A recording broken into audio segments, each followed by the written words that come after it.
Hello friends, welcome to प्रतियोगिता दर्पण। मैं हूं प्रशांत। आज हम बात करने जा रहे हैं लैब ग्रोन मीट के बारे में।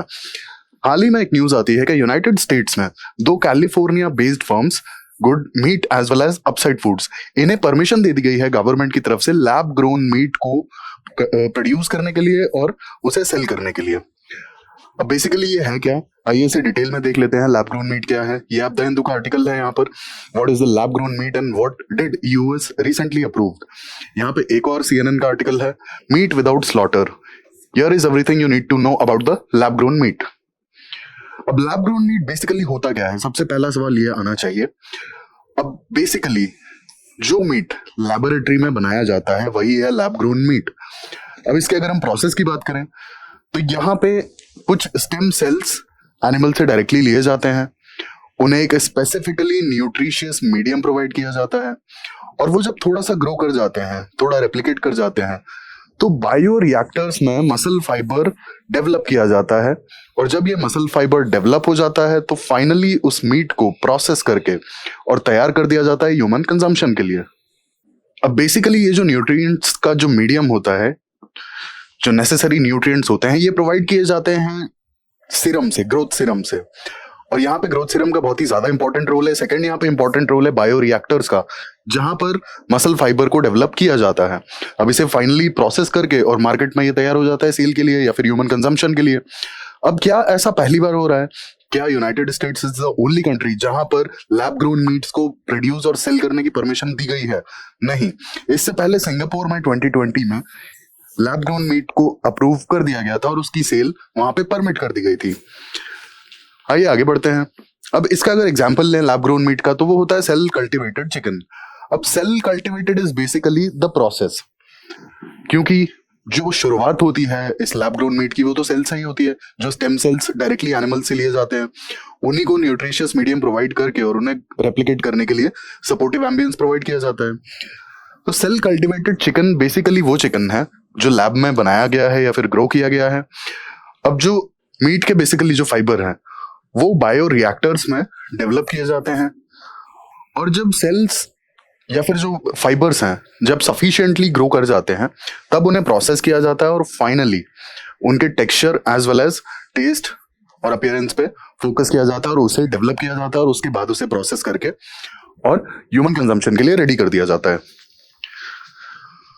अब इसके जरूरत क्या थी बेसिकली, तो यहाँ पर ये एक आर्टिकल है डाउन टू अर्थ का, COP26, meat eating is a big climate issue but isn't getting the attention it deserves.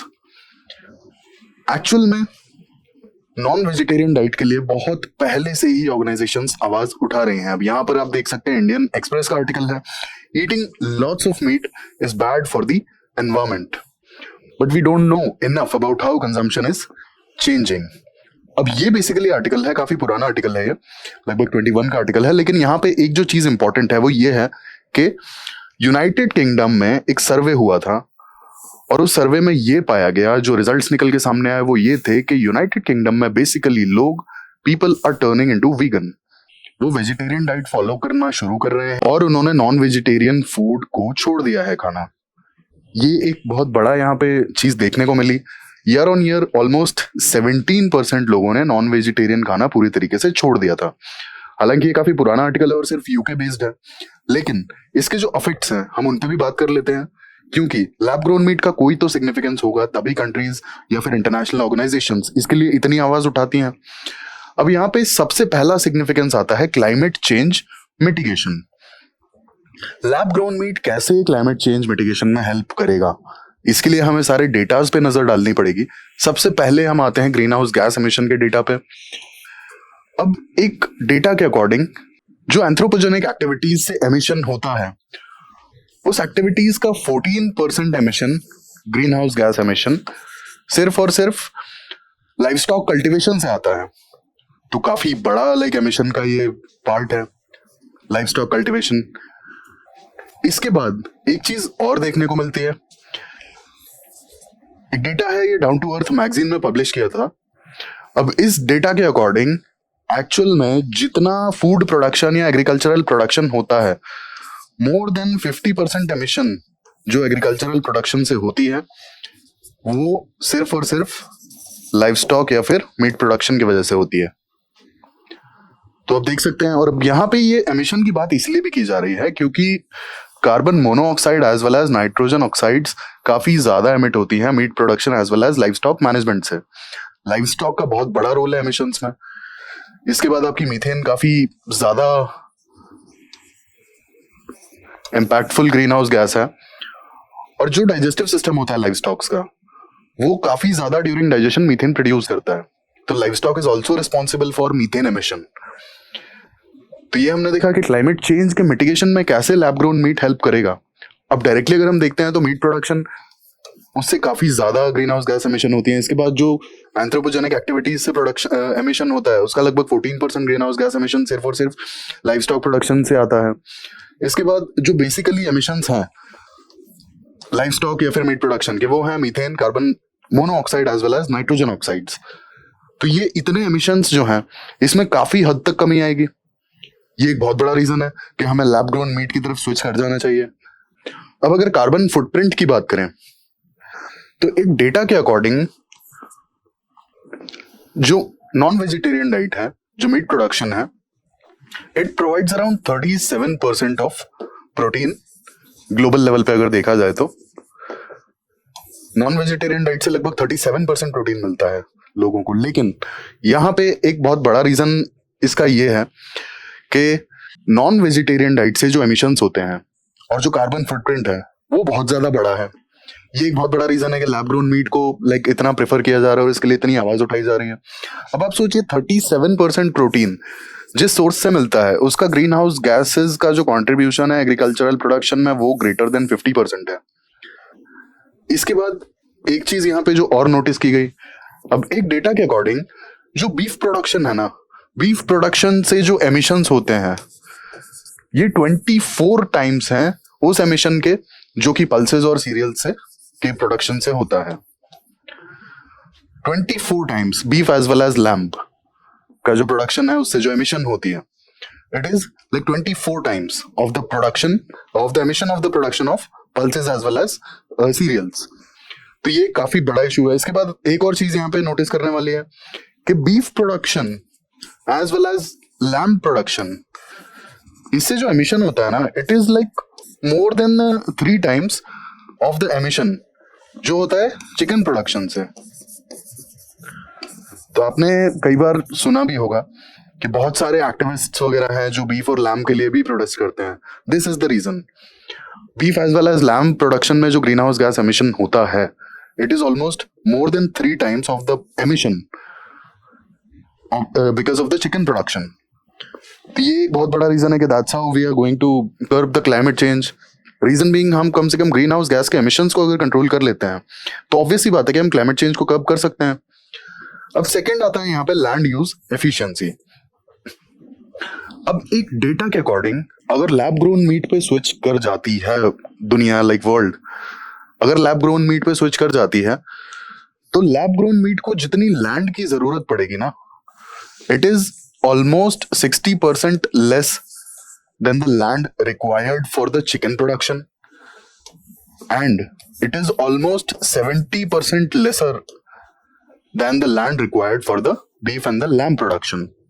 अब आप सोचिए, जितना land chicken as well as beef या फिर पोक या फिर लैम्ब के फार्म्स के लिए चाहिए, उसका ऑलमोस्ट 60 to 70% लैंड उससे कम चाहिए होगा लैब ग्रोन मीट के लिए। तो लैंड यूज एफिशिएंसी यहाँ पे काफी ज्यादा इंप्रूव हो जाएगी। अब ये हम सभी जानते हैं कि जो भी ट्रॉपिकल फॉरेस्ट हैं, इनके कटने का, इनके डिफॉरेस्टेशन का सबसे बड़ा रीजन ही एग्रीकल्चर है। Agriculture as well as livestock production, ये काफी बड़ा रीजन है डिफॉरेस्टेशन का। और यहाँ पे एक बात और है कि ट्रॉपिकल फॉरेस्ट के डिफॉरेस्टेशन का सबसे बड़ा रीजन, सबसे बड़ा लाइव स्टॉक में भी अगर कोई है तो वो है बीफ प्रोडक्शन। बीफ प्रोडक्शन के लिए सबसे ज्यादा डिफॉरेस्टेशन हुआ है, मैसिव।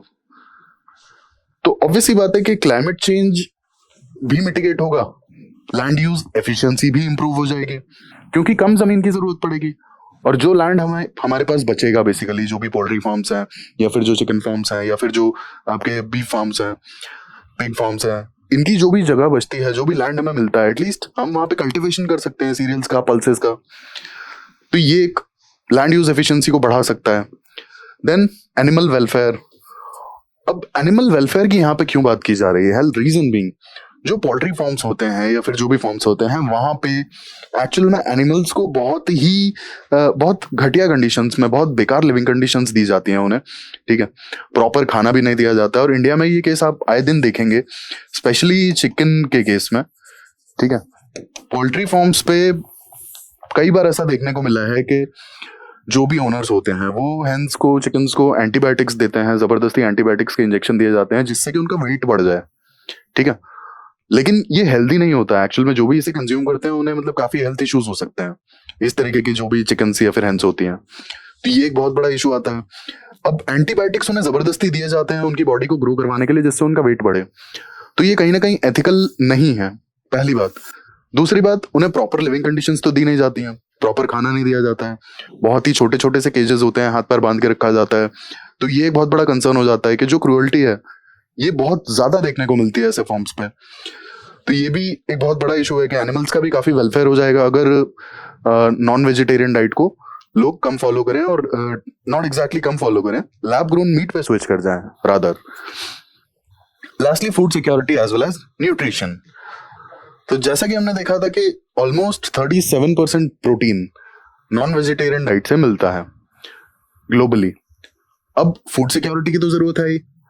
फूड सिक्योरिटी यहां से आएगा अगर लैंड को एफिशिएंटली यूज कर लिया जाता है, और जो poultry farms as well as pig farms का जो लैंड हमें मिलता है, जो बचता है इन फ्यूचर, तो ऑब्वियस सी बात है कि वहां पे कल्टीवेशन किया जा सकता है क्रॉप्स का, सीरियल्स का, पल्सेस का, वेजिटेबल्स का। तो यहां से भी फूड सिक्योरिटी एनहांस की जा सकेगी, एज वेल एज न्यूट्रिशन को भी एनहांस किया जा सकेगा, because crops can be diversified. क्योंकि एक्चुअल में आज की तारीख में होता क्या है ना, इंडिया में भी जैसे हमें नॉर्मली देखने को मिलता है कि फार्मर जो है सीरियल प्रोडक्शन पे ज्यादा फोकस करते हैं, ठीक है। जो फूड क्रॉप्स है उन पर ज्यादा फोकस किया जाता है rather than vegetables as well as fruits. ये होता है इसलिए क्योंकि मार्केट में एक तो अच्छी प्राइस मिल जाती है, दूसरा फूड क्रॉप्स में थोड़ी सी अनसर्टेनिटी कम होती है अनटिल एंड अनलेस बहुत ही ज्यादा क्लाइमेट खराब हो, अनसीजनल रेन्स वगैरह। फूड क्रॉप्स में अनसर्टेनिटी आउटपुट की कम रहती है कंपैरेटिवली, तो इसलिए फार्मर्स, और इसके बाद इनपुट्स भी थोड़े से कम लगते हैं कंपैरेटिवली, तो इसलिए फार्मर्स खुद कोशिश करते हैं कि फूड क्रॉप्स को कल्टीवेट करें।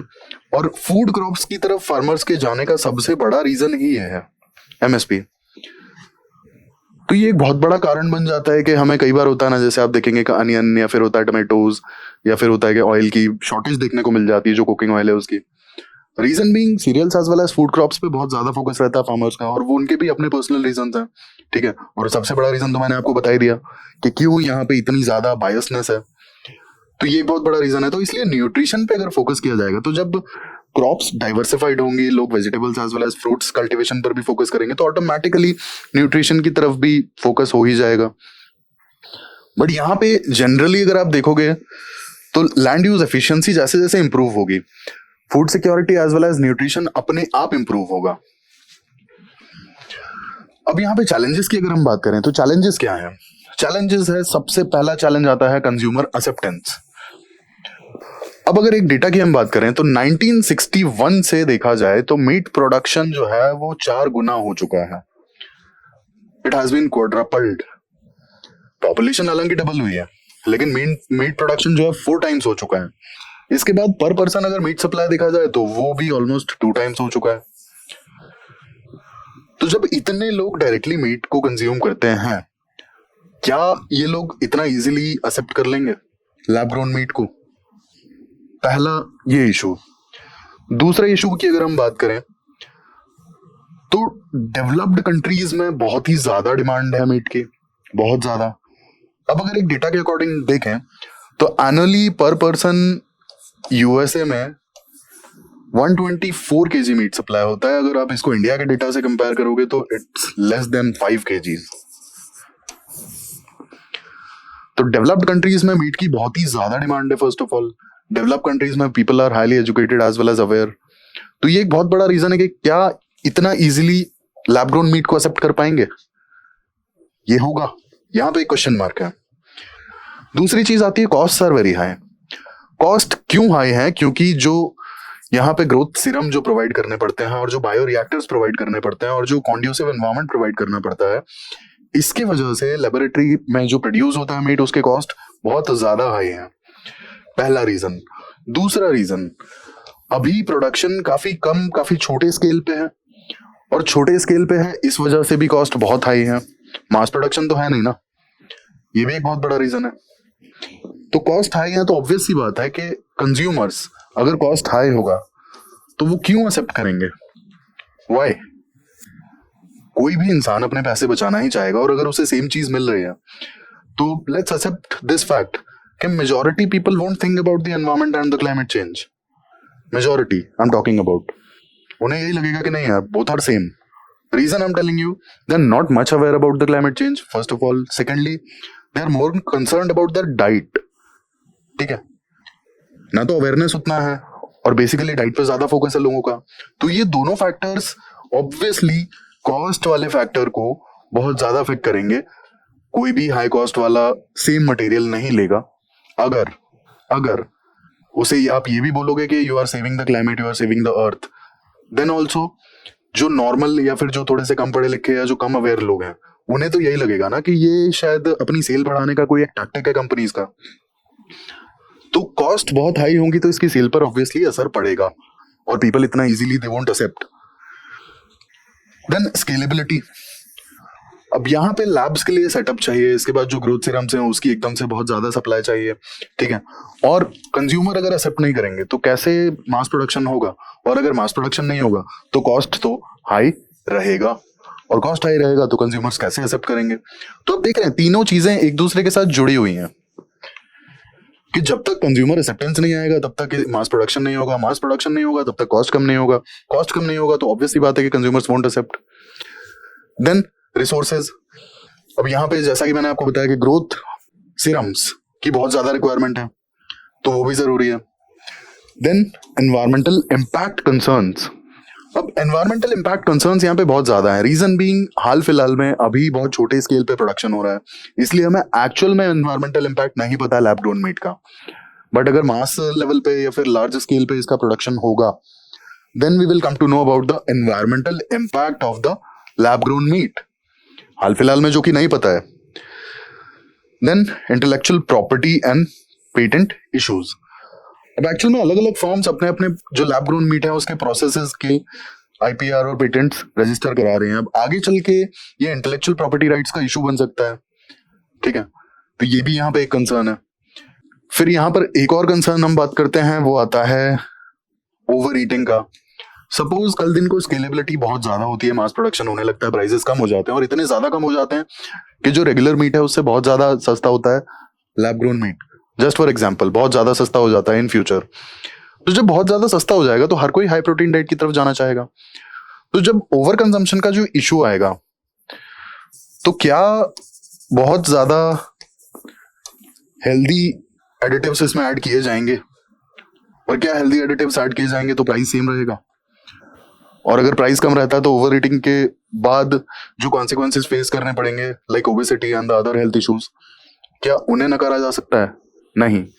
तो ये सारे चैलेंजेस हैं लैब ग्रोन मीट के।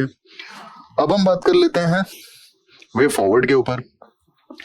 वे फॉरवर्ड में सबसे पहले आता है कंज्यूमर अवेयरनेस एंड एक्सेप्टेंस। अब बिना कंज्यूमर अवेयरनेस और बिना एक्सेप्टेंस के तो ये मामला आगे बढ़ ही नहीं सकता है। रीजन, मास प्रोडक्शन होगा नहीं अगर अवेयरनेस नहीं होगा तो कंज्यूमर अवेयरनेस बेसिकली हमें लोगों को बताना पड़ेगा कि ये सारे जो एक्सट्रीम क्लाइमेट इवेंट्स हम देख रहे हैं ये क्लाइमेट चेंज की वजह से हैं, कोई और रीजन नहीं है इसका, और ये आगे और भी भयानक रूप ले सकते हैं जैसे जैसे क्लाइमेट चेंज होगा। और अगर हम आज से ही ये काम शुरू करते हैं अपने क्लाइमेट, अपने अर्थ को बचाने का, तो आज से 10 से 20 साल के बाद हमें जाके उसके रिजल्ट्स दिखेंगे। तो लोगों में हमें अवेयरनेस जगाने की जरूरत है। दूसरा, हमें लोगों में ये भी अवेयरनेस फैलानी होगी और उन्हें बताना होगा कि लैब ग्रोन मीट में हेल्दी एडिटिव्स अगर ऐड कर दिए जाएं तो वो रेगुलर मीट से ज्यादा बेनिफिशियल होगा, और जो हेल्थ इश्यूज आपको रेगुलर मीट खाने के बाद होते हैं इन फ्यूचर, एटलीस्ट वो लैब ग्रोन मीट में नहीं होंगे। क्योंकि एग्जाम्पल के लिए कुछ हेल्दी फैटी एसिड्स ऐड किए जा सकते हैं लैब ग्रोन मीट में जो कि रेगुलर मीट में नहीं है। Then acceptance. अब जब अवेयर होंगे तभी तो एक्सेप्ट कर पाएंगे। अगर अवेयर ही नहीं होंगे तो एक्सेप्ट क्यों करेंगे, और प्रेजेंट सिनेरियो में तो बिल्कुल एक्सेप्ट नहीं कर सकते जब प्राइजेस भी उसकी बहुत हाई हैं। और दूसरा एक्सेप्टेंस, यहाँ पर एक इशू और आता है taste as well as texture का, ठीक है। अब टेस्ट एंड टेक्सचर का जो इशू है, इस पर भी काम करना होगा। इस पर अगर काम नहीं हुआ स्पेसिफिकली टेस्ट के ऊपर, तो बहुत सारे लोग इसे एक्सेप्ट नहीं कर पाएंगे। As well as texture, look wise तो टेक्सचर पे तो हमने जैसा देखा कि उस पर काम चल ही रहा है और किया ही जा रहा है, बट टेस्ट पे बहुत ज्यादा फोकस होगा लोगों का, उसके बाद ही एक्सेप्टेंस आएगी। क्योंकि अगर हम अवेयर कर भी देते हैं लोगों को about the climate change, but if they are not getting the same taste, क्या वो उतना इजीली एक्सेप्ट कर पाएंगे? I don't think so. Then investments in R&D यानी कि रिसर्च एंड डेवलपमेंट। अब यहाँ पे बेसिकली हमें डिफरेंट प्रोसेसेस जो हैं प्रोडक्शन की, उन प्रोसेसेस के ऊपर रिसर्च और डेवलपमेंट करना होगा। हमें ऐसी प्रोसेसेस डेवलप करनी होंगी जहाँ पे मिनिमल एमिशंस के साथ में लैब में मीट को प्रोड्यूस किया जा सके।